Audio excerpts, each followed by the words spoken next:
He once said this line, which is not in the film, but he said, "If you don't love me, neither do I."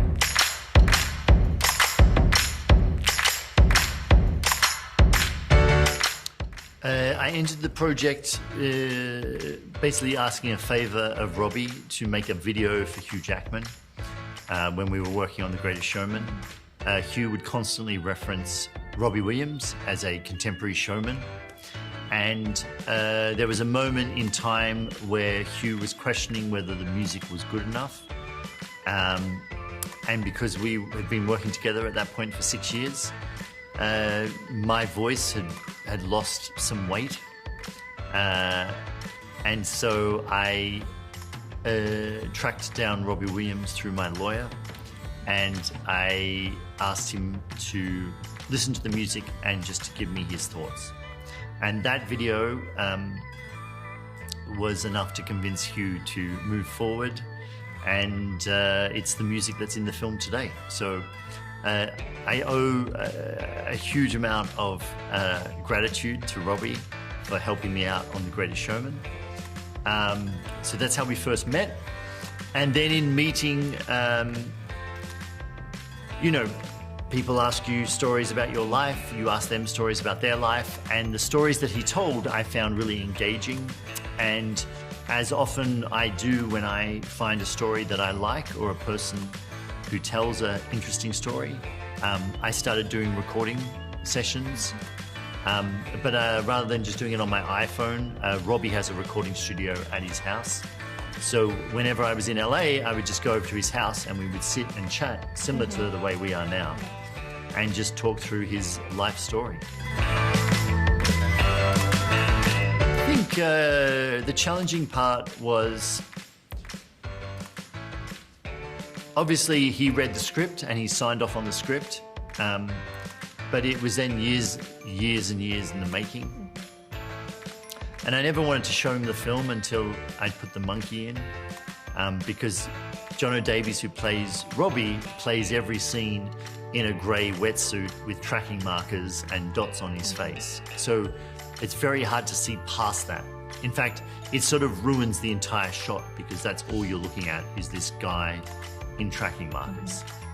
And so the real gamble was to wait until we'd finished the film to then show it to Robbie. And if he hadn't have liked it, that would have been an enormous problem. So that was the most challenging thing, was waiting until we'd finished the film to really share it with him.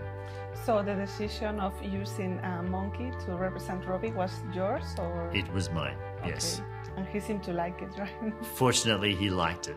But it was a very expensive, creative decision, and it kind of tripled the budget of the film. Yeah, I think that Robbie became a character, is how Rob put it, and someone he could hide behind. And I think that's interesting, but I also go,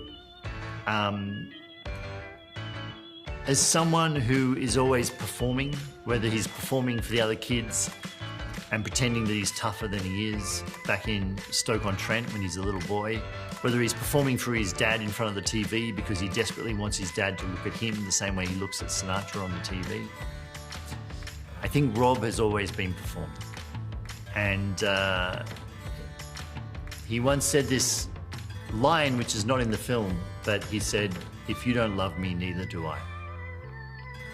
And I think that's a comment that is more relevant now in the world of social media than it has ever been before. Yeah, I mean, I think there's quite a few things in the film that are very dark moments, and they are true. So I think representing those